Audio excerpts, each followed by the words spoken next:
So here we go. We are looking at the second part. We're still in lesson 1, but we're looking at the second part of the lesson. This is tabular integration. Tabular integration, like tabular, is a shortcut technique to integration by parts. So we're going to revisit one of the ones we saw in the other video, but we're going to do it a different way. So here's the integral. Think of u, think of dv. So this shortcut only works for certain ones. Here is the criteria which must be met in order for it to work. First off, pick a u. Let's say it's x squared. Now if you keep taking this derivative, it must exhaust itself to 0.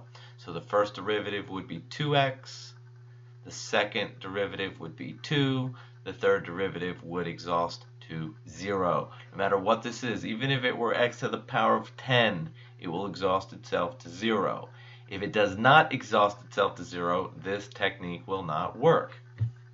Next, you pick a dv which can be integrated every step along the way, and I would say integrated easily. So those are the two criteria. This must exhaust to 0, and this must be integrable. So first we have our u, we have our dv. Now watch what I do. I'm going to go down. I'm going to say 2x, that's the first derivative. Then I'm going to find the next derivative. Boom. And then the next derivative is 0, and that's when I stop. And then I'm going to come over here. I'm going to take the antiderivative, e to the 2x over 2. Antiderivative again, e to the 2x over 4. And the antiderivative again, e to the 2x over 8. I did that until it matched up next to the 0. So here is the important step now. The answer is right here. This times this, this times this, this times this. And that's where I stop. I don't include the 0, but I include this times this diagonal. The other thing is you keep the sign of this product, you change the sign of this product, and you keep the sign of the last product, and then you sum them up. So the answer is, done real easy without a lot of work, x squared times e to the 2x over 2.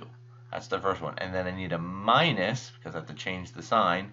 The 2 will cancel out with a 4 to make it a 2 when I multiply.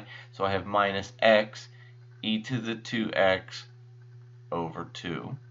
And then the last one is plus, and the 2 cancels out with the 8 to make a 4. So then I have plus e to the 2x over 4, and then I have my plus c.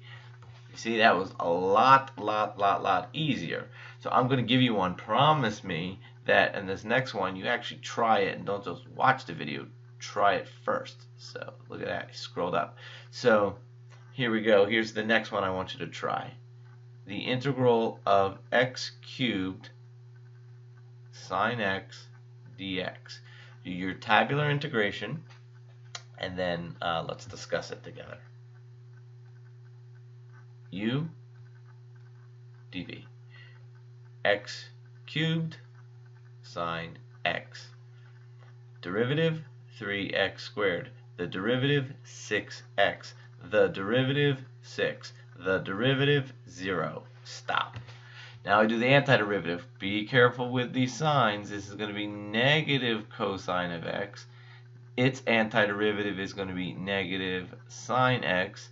And then the antiderivative of that will be positive cosine x, and the antiderivative of that is positive sine x. We are ready to look at the products. So we multiply cross diagonally like this, okay, up to the last one. Now remember, the plus does not mean it will be positive. It means you keep the sign of the product, change the sign of the product, keep the sign, change the sign. It will always go in that order. Keep, change, so on and so forth. So we're ready to write the answer, and it's going to be a negative x cubed cosine x, because I'm keeping the negative sign. Then I have a change the negative sign to be plus 3x squared sine x. Next one we will keep a positive, so plus 6x cosine x. And then finally minus 6 sine x plus c. Awesome. You're going to love if I give you one that is tabular ready or tabular approved.